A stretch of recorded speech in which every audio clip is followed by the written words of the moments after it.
Assalamu alaikum and welcome back to the Introduction to English Literature course.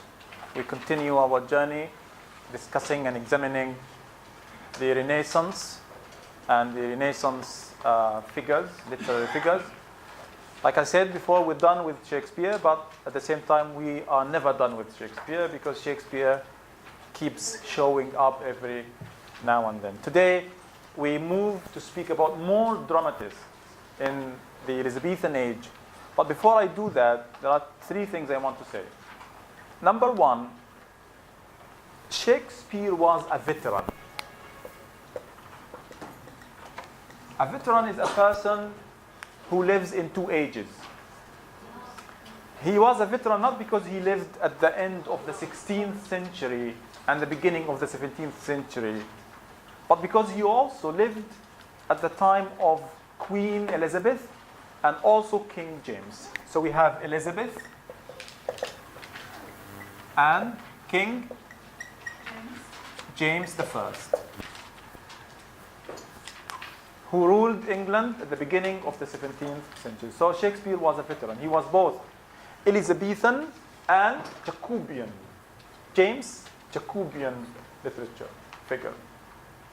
Elizabethan literature that was written during the life of Queen Elizabeth. But sometimes Shakespeare is generally referred to as an Elizabethan figure, although he died, like more than 15 years later after her death. Okay? So a veteran is a person who lives in two eras, in two ages, during two reigns or whatever. The other thing I want to speak about before I begin is a very important term for the course and every course we're studying at the English department. It's called the English canon. A canon. And the English canon is a very important terminology we need to understand. Have you ever heard of the word canon? Yes. You? I heard Camera, canon, okay. Yes. Interesting. Good to link things. The English canon refers to the most important literary work in English literature. The English canon, again, refers to the most important literary works, the most important literary figures, like Shakespeare, Ben Jonson, Marlowe, Milton, also novelists and playwrights, William Wordsworth, T.S. Eliot, Charles Dickens, Thomas Hardy. The names that when we study English literature here in Gaza, for example, we study these names. When people in China study English literature, they also study Shakespeare and Marlowe and Jonson and Dickens and Hardy and T.S. Eliot. When people in Africa study English literature, in South America, and kind of everywhere, generally the most important literary figures and literary works are studied. So those people and these texts are called canonical texts. What is the canon again? It's the most important literary works and literary figures. The most anthologized. When you open any English literary anthology, you'll find Shakespeare. You'll find Wordsworth. You'll find T.S. Eliot. When you open any book about literature, you'll find these names there. So the English canon as a term is something we should know. But more important than this is how accurate, how good, how objective the canon is. Is it objective? Does it mean everyone in the English canon is a good writer who wrote well, and everyone who is not a canonical writer, canonical author, was kicked out of the canon because he wasn't good? No. Let's go back. Now, in the 20th century, many critics started to do some kind of revisiting, rereading the canon. People no longer take things for granted. It's like, okay, Shakespeare, but by the way, Shakespeare is always in the canon. He's the only author that is always in the canon. Okay? So he's the most canonical author. People who started studying and analyzing to understand the canon and what authors, what texts we have and why, they realized very interesting things. Number one, they realized that all or almost all authors are men. So which excludes? Women. Generally it excludes women. Two, almost all the authors are white Christians. It excludes non-Christians and excludes non-white people, people of color. And almost all the people in the canon are European. When it comes to England, mostly they focus on people of London. What does it mean? It means the canon as a term It's not fair. is not fair. It's subjective, because sometimes if your writing is different, or if you don't write to please the mainstream, mainstream, the official people are not going to be happy with you or with your writing. So you will be kicked out of the canon. So that's number. We'll go back to the canon next week when we discuss John Donne. But again, the canon is the most important literary works of a particular era. When we speak about the English canon in literature, we speak about the big names, big texts.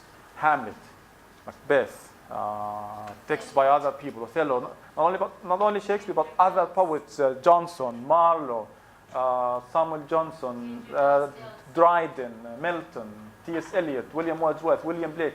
These are always there listed as important figures. But do we have other figures who were excluded and kicked out? Yes. In this course, we will reveal some of these names. And we'll study them to understand why they were kicked out. And generally, it was because they didn't write things similar to the mainstream idea of what it is to write poetry. The second term is patronage. Sorry. Patronage. A patron is like a sponsor. You know what a sponsor is? Yes. Sponsor. Someone who gives you money. الممول. Exactly. Like someone who gives you money to study, gives you money to build your house, to start your project. So a rich man, a businessman, who gives you, a politician maybe, a donor who gives you money so you can start something. A patron or patronage is also another important term we need to understand if we just need to understand the classical, the Elizabethan literature before and after.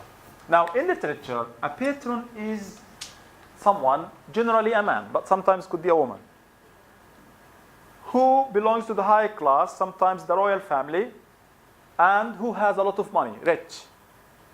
What does this person do? He gives the poet money and provides the poet with protection.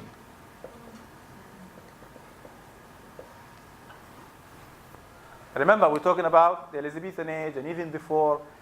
Chaucer, by the way, had a patron. He couldn't write poetry sometime because he didn't have someone to support him. Because if you don't have money, being a poet was not a job. Nobody would be buying you poetry. So you have to have a job. If you have a job, you don't have time to write poetry.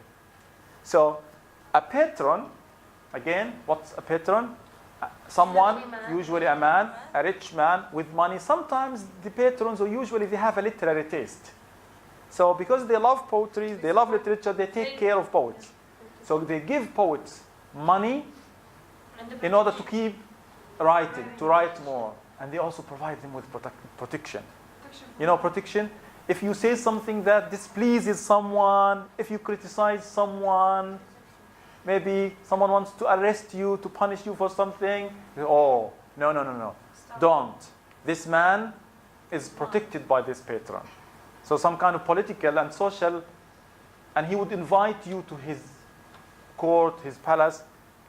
And patronage had played an amazing role in supporting. Remember, we spoke about the printing press, how it encouraged mass production. Yes. Patronage also encouraged a lot of literary texts.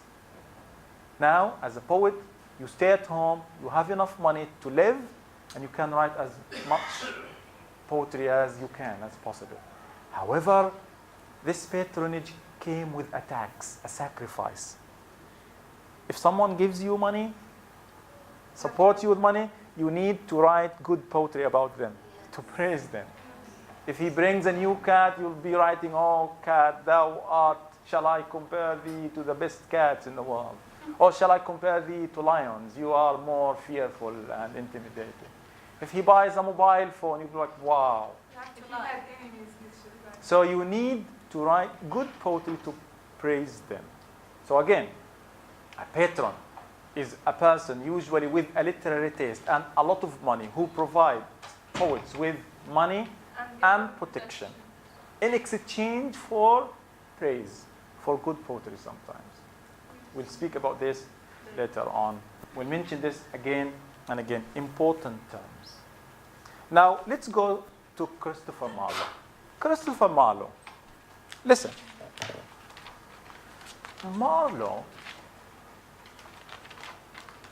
was a poet. In a way, he was contemporary to Shakespeare.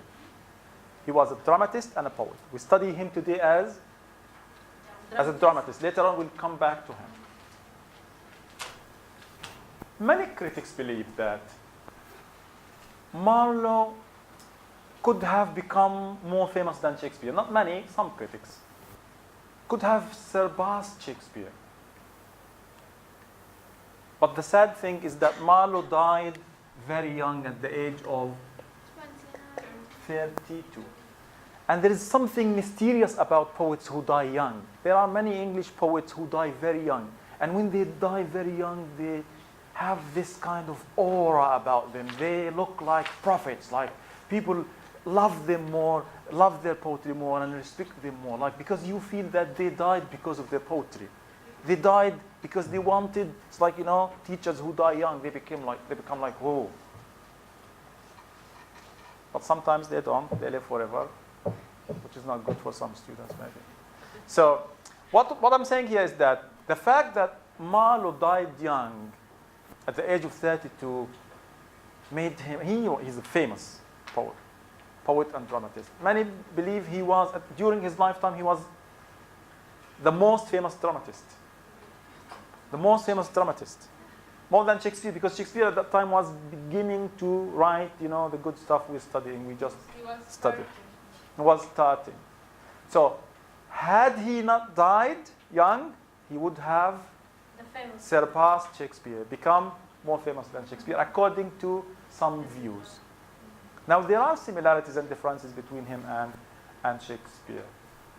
But before I go there, I'll tell you something, a very funny story about, not funny, but really interesting, about poets dying because of the poetry, and how patronage is really a fun thing, how it influences, because if you have a patron, there are usually competitors. Other poets want to take money, so they just write better poetry to your patron, and etc. I'll tell you this story about Abu Tammam in Arabic. You know Abu Tammam? Abu Tanabbi, Abu Tammam, famous poems. And I told you before, if you want to love English literature, you need to love Arabic literature, and vice versa. Start with the beautiful poetry, the beautiful stories about poets and authors and everything. Now Abu Tammam was praising one of the, that's Al-Mutanabbi. Abu Tammam was praising the Caliph sometime. And the other poets around kind of didn't want the Caliph to like Abu Tammam and his poetry. So he was like saying, praising again his patron, the Caliph, saying, إقدام عمر في سماحة حاتمي في جود أحنف في ذكاء إياسي. So the Caliph عنده إقدام عمر في سماحة حاتمي في جود أحنف في ذكاء إياسي, praising him, comparing him to famous Arab generous poets and people and fighters and everything. So one of the poets sitting around competing told the Caliph, إنما شبهك بأجلاف العرب. يا شي تشبيه. This is not good poetry. He's just likening you to ordinary Arab shepherds and Bedouins and desert people. And this was, Abu Tammam felt pressured here because someone is competing with him. So he just nodded something like this. He nodded like this and waited and remained silent for a short while. In Arabic, it's very famous in Arabic literature. It's called إيماءة أبو تمام أو إطراقة أبو تمام. دوروا عليها على Google. إطراقة أبو تمام, meaning when Abu Tammam reacted to this guy accusing him of not likening the Caliph to something worthy. So he nodded like this and he raised his head. And he said two of the most important lines of poetry in Arabic literature. He replied saying, لا تعجبوا ضربي له من دونه مثلا شرودا في الندى والباسي فالله قد ضرب الأقل لمثله مثلا من المشكاة والنبراس. You know what it means? لا تعجبوا ضربي له من دونه مثلا شرودا في الندى والباسي. You know, I gave an example. I likened him to things lower than him.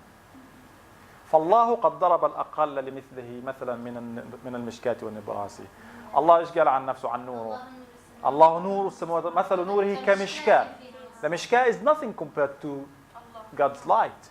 But God used this mishkah to make it clearer to this. So I was like, whoa. Now the guy telling the story, he said, I looked at the poem, the text, and I didn't find these lines. So he improvised them. You know, improvise? Yes. To say them without preparation, all of a sudden. Improvised them. فبعلق بيقول كأنه اقتد البتين من كبده. Like he cut a piece of his flesh. You bring them Like best. because the best of the best. It takes from your health, your life, your soul. It drains your life. And he adds وما لبث أبو تمام حتى مات بعدها. يعني كأنه Abu Tamam died because of these two lines of verse, because this is the best of the best he could have. And it's very beautiful here because, yes, people believe that poetry could kill poets. And that's why people love poets and respect them. Because we think they're just, you know, they're suffering for us, sacrificing their own lives for us. And it's very funny how the patron thing here is at play where poets are competing. So Christopher Marlowe died young. He is different from Shakespeare in two main things. Number one, he went to university. Remember, Shakespeare didn't go to university. Yes. He went to a grammar school to study grammar, study rhetoric, study Greek drama, whatever. Now, this guy is described as a university wit. You know, wit. University wit.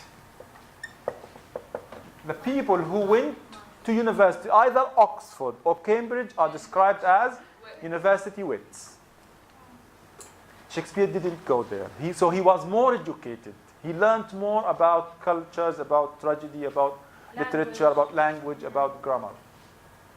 The other thing, generally, when we speak about Shakespeare, remember Shakespeare, we said usually he gives every character the appropriate language and appropriate reactions that would reflect, number one, his social class and his psychological status. Again, for Shakespeare, a king speaks like kings. A queen speaks like queens. A princess speaks like a princess. A prince speaks like a prince. A porter, a grave digger speaks like grave diggers. A messenger, an educated man speaks like the educated people. An illiterate person speaks like. So everyone has his language, and this is something that tells about the genius of Shakespeare. It's not easy. I know people who write short stories, and there is a kid 5 years old in the story, and the kid speaks like an educated person, a university graduate. Sometimes it's not realistic. Shakespeare gives a very, in a way, realistic image about the language and the. In Hamlet is a poet, right? A university student. So his language, his poetry is really interesting, beautiful. But when he is confused, when he is suffering psychologically, when he pretends to be mad, his language is influenced. It changes, deteriorates. Now, in Marlowe, everybody speaks a very highly poetic language. So Marlowe is different. Almost everybody, no matter whether you're suffering or not, whether you are a woman or a man, whether you are rich or poor, educated or uneducated, usually people speak very poetic language. So two differences between Shakespeare and Marlowe. Marlowe went to university, Shakespeare didn't. He only went to a grammar school. Shakespeare uses a language that fits the person's social and psychological status. Marlowe gives every character in his play a highly poetic language. Okay? Now, we study two important works by Marlowe. Number one is Dr. Faustus. Listen to me. I'll explain this in detail. Dr. Faustus. And as the name suggests, the main character is a doctor, and his name is Faustus. Dr. Faustus tells, it's a tragedy that tells the story of a scientist, a man of knowledge and learning, a man who almost knows everything. And I think it was possible then, 400 years ago, to know everything. I don't know. But because Dr. Faustus is a tragic hero, tragic hero, he has a tragic flaw. Tragic flaw, a weakness. He has some problem. Remember, Hamlet has too much hesitation. Othello, too much jealousy. Macbeth, too much ambition. Remember, we said that man wanted to achieve perfection, but man is not perfect. So this leads to his downfall. Now, Dr. Faustus had too much ambition and too much pride. Excess. Excessive? Excessive? Yes. Too much, a lot. It's good to be ambitious, but it's not good to be over ambitious or to be ambitious like Dr. Faustus. So he knows everything, and now he wants to know more. He learns magic, and he manages to summon the devil, Satan. Yes. And he signs a contract. Remember the contract, the bond in Shylock, the Merchant of Venice? He signs a bond with the devil. He gets unlimited access to knowledge. Everywhere, every time, in the past, in the future. Anything. In exchange for what? His soul. His? Soul. Oh. So we have his soul in exchange for Knowledge. knowledge. Would you do that? No. Really? You wouldn't? This is not 1 day, 1 year, 2 years, 5 years, 24 years of unlimited access to knowledge. Why do I In need exchange knowledge for? if I don't have my soul? No, 24 years later, you give your soul in exchange for this. So you pay later on. You're gonna live. Yes. So 24 years, and would you like that? Would you accept I that? would do because I won't live as long as. Yeah, that's possible.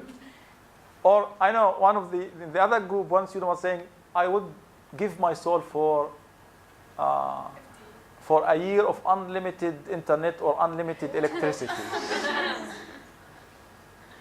Okay, it's funny, but again, priorities. This is 24 years, unlimited access, exposure to knowledge, and he lives a life of a person who can summon everybody, know everything, ask everybody about anything, goes back in time and in the future, and gets the knowledge he wants. And before he signs the bond, the angels and the people around him like, Faustus, don't do this. You're selling, again, listen, he's not selling himself, his life. Because if he sells his life, he's going to die later on. But he's selling his soul, the most important thing a man or a woman has. And now, in a blink of an eye, the 24 years just pass. And 1 hour before the clock strikes 12 for Satan to come, Satan, the devil, he regrets everything. He feels very remorseful. He wishes that he hadn't accepted the deal with Satan. But can he go back? No. It's too late. It's too late. Look at the extract here. This is an extract, page 35. Look here. This is Dr. Faustus. When the clock is ticking.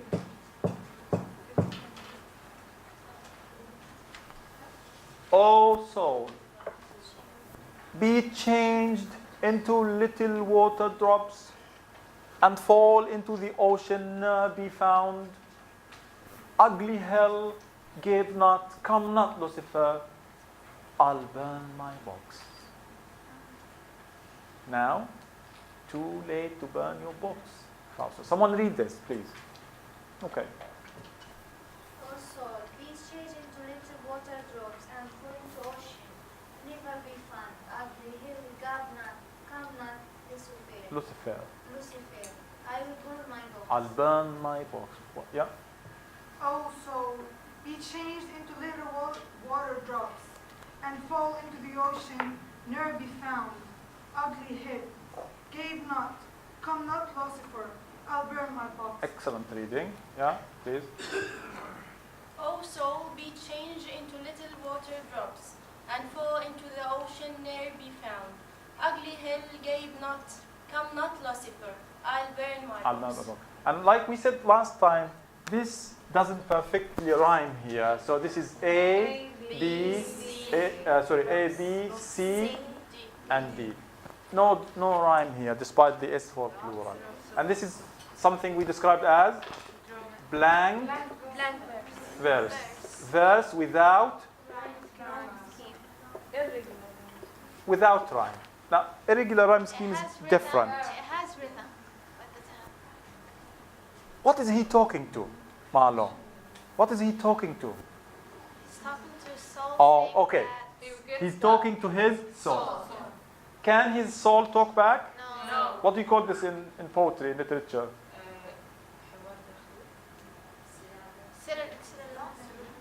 No. I'm not sure whether he's alone or not. I'll have to check this. But when you talk to someone who doesn't hear or something that doesn't... Is a soul a human being? Can the soul talk back? Can it listen to you? So you give things the features of a human being. What is this? Personification. Oh, yes. Personification. From person, personify. What is a personification? It's to give a thing. Yeah, when you say, oh, fan, oh, mobile, my best mobile, you're talking to your best mobile. But here we don't only have a personification of the soul. He's talking directly to something that is not there here. Generally, this is also called in literature an apostrophe. You know apostrophe? Yes. When we say can't, this is an apostrophe. But in literature, when you call something that doesn't hear you, that is far away, or something that is not there, when you call for them, oh soul, this is called an apostrophe. An apostrophe always has a personification. When you say, oh fan, my lovely fan, can it talk back to you? It's called an apostrophe. An apostrophe. So he's talking to his soul, and he's also directing his speech to the hell. Ugly hell, gape not, come not, Lucifer. Don't open your mouth. Don't take me. Lucifer is the name of the devil, Satan. Don't come, Satan. Don't come, oh devil. Because I want to burn my books. I regret everything. I want to burn my box. I want to burn my box. But it's too late. And this is again, in a way it reflects something about that time, the society when people wanted to know everything. But many people wanted to know more than it is possible for a human being. So the theme here is excessive ambition. The tragic hero here has too much pride because he doesn't listen to anybody, and too much ambition because he wants to know everything. He breaks the barrier between what it means to be a human being and what it means to be, I don't know, an angel maybe, or a superhero. What happens at the end? Does he die? Yeah, of course. His soul is taken by the devil. Why he believes that he is going to hell? Because he breaks the norms. Because he signs a bond not with the angels, but with the devil. And the devil takes you only to hell. Lucifer is a name of the devil. Another text is by Christopher Marlowe is the Jew of Malta. The Jew of Malta. And as the name suggests, look at the name. What is interesting in the name? Oh, Jew. Interesting. Reminds us of what? Shiloh. Now, Marlowe wrote his text before Shakespeare wrote The Merchant of Venice. before. And it's true that Shakespeare was inspired by Marlowe. In many ways, the Jew of Malta has the character Barabbas. He's the first main Jewish character in English literature. And in this text, we have also the first main black servant, black character, Ithamore. Look at Ithamore, a black character, Barabbas's servant. Look at the interesting story of this play. It's a tragedy, of course. The story takes place in Malta. You know Malta? It's around near here. It tells the story of Malta, a place controlled and ruled by Christians. By Christians. Now, the Ottoman Empire, you know, the Muslims, the Turks, Turkey now, the Ottoman Empire sends a message to Malta, to the ruler, saying, give us money. If you don't, we will invade you and destroy you and kill you. And the ruler is like, oh, I can't defend. I don't have a strong army, but I have a plan. I'll collect the money from the Jewish people, the Jewish merchants, and give the money to the Turks. It's interesting how we have black people, Muslims, Jews, and Christians in a text 450 years ago. I don't want to describe this as a clash of civilizations, a clash of this.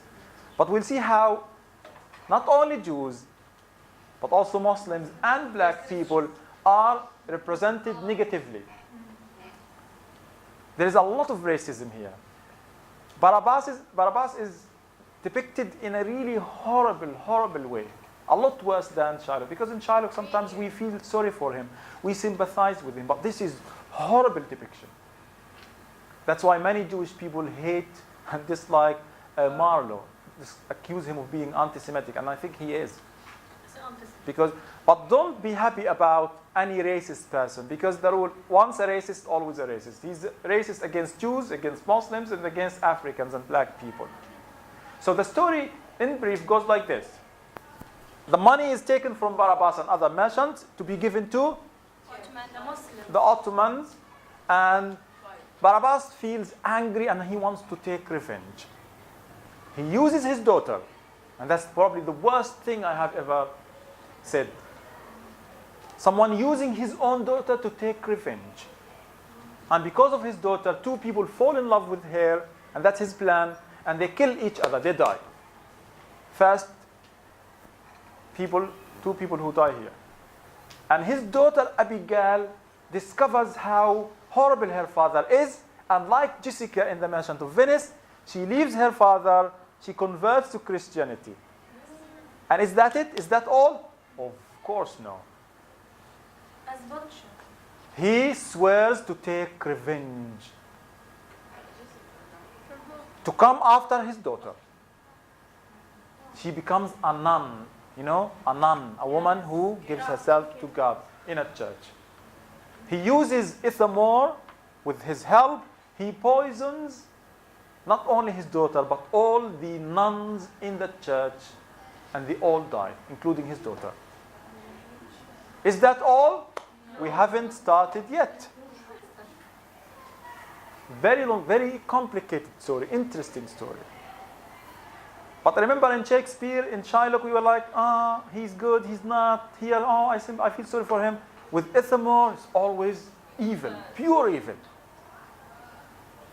So later on, when he is discovered, he's arrested in a way, but he again kills the people who arrested him. He causes the death of many people. And then he sends to the Ottomans who haven't yet received the money, tells them, listen, I'll help you occupy Malta. Conspires with them, they attack Malta, they occupy the whole island. And many people are killed.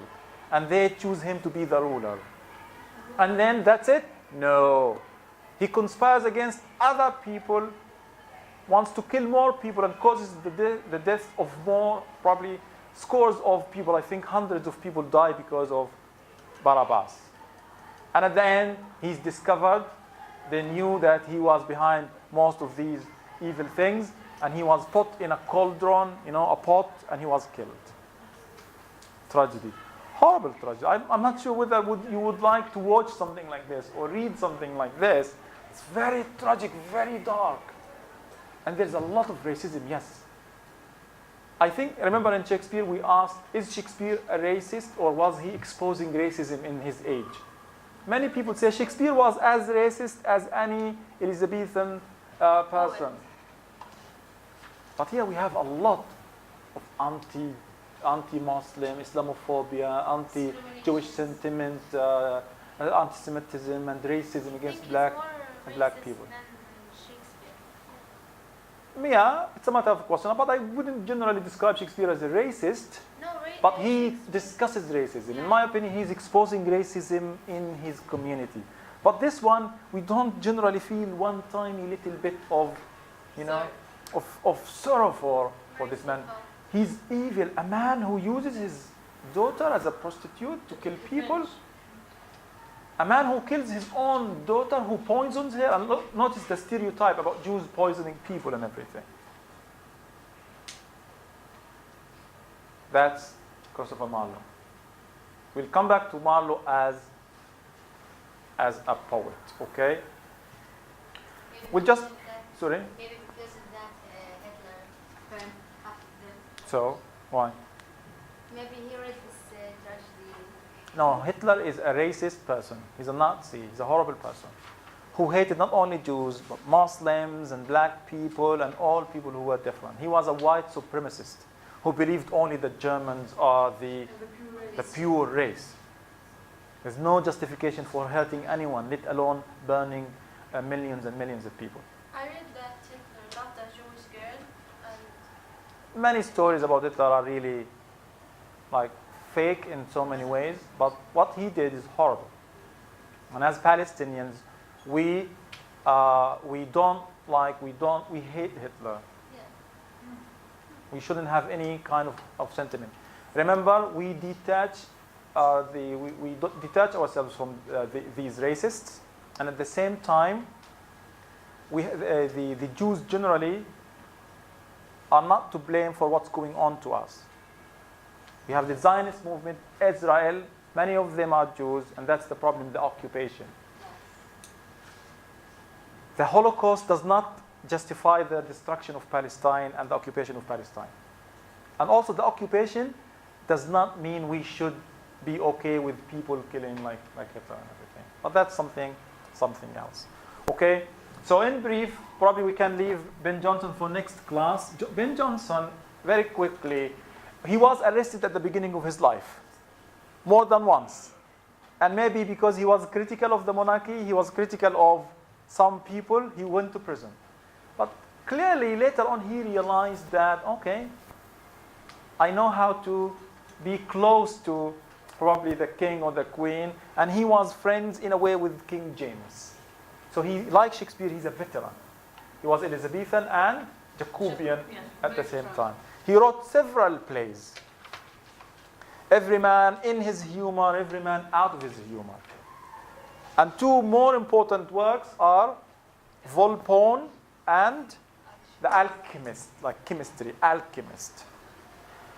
I'm not going to tell you more about this because only we need to know the names here. But more important than this, and I'll stop here, is what is called the mask.